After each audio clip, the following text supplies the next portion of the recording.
Humans' visual system perceives real world with two typical depth cues, presence and accommodation. Suppose a green circle and a blue triangle with different depths. When we see the green circle, the blue triangle is observed as two splitted triangles. It is presence. At the same time, the blue triangle should be blurred. This is accommodation. Both presence and accommodation are essential for immersive and realistic displays. If accommodation is not provided, we may notice the artifacts from displays. Without focus cues, both objects are focused when we see the green circle, which is not a natural effect. When we see the blue triangle, both objects could be blurred, which means the resolution is degraded. There have been several attempts to provide focus cues. However, it has never been easy to achieve every specifications, such as tolerance, field of view, depth of field, focus cue fidelity, form factor, and spatial resolution. Live field displays have been suffered from trade-off between spatial resolution and depth of field. Large computational load is also dismerit.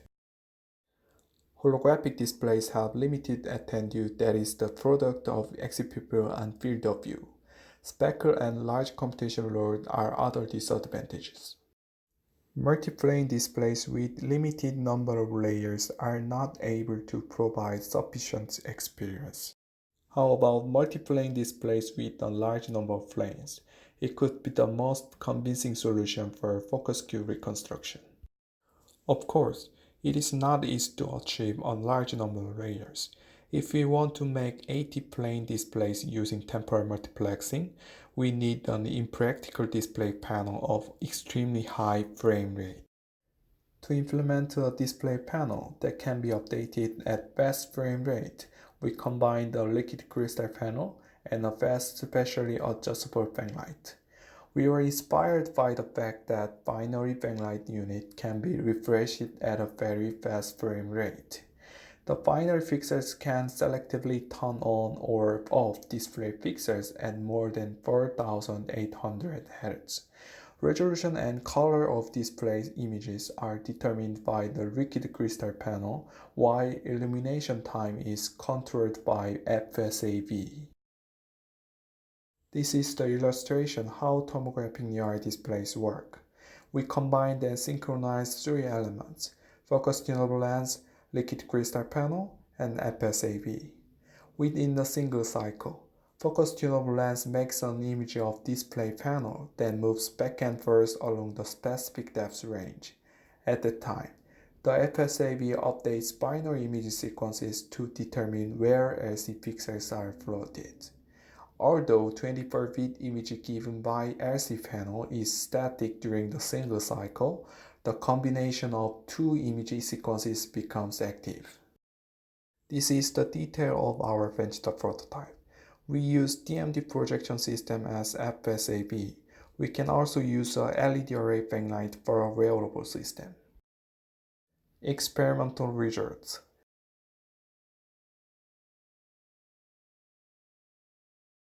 Play moving scene.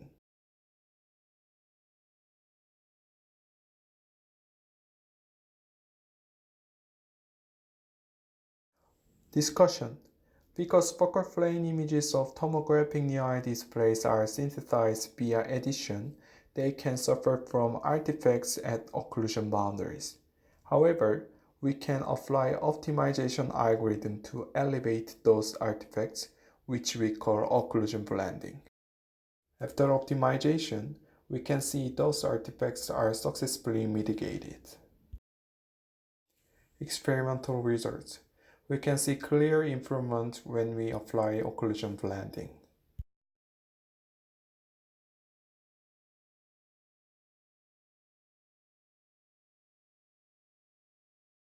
By the virtue of occlusion blending, tomographic near-eye displays can provide eye box about 7 mm. We can see the horizontal motion parallax in this experiment.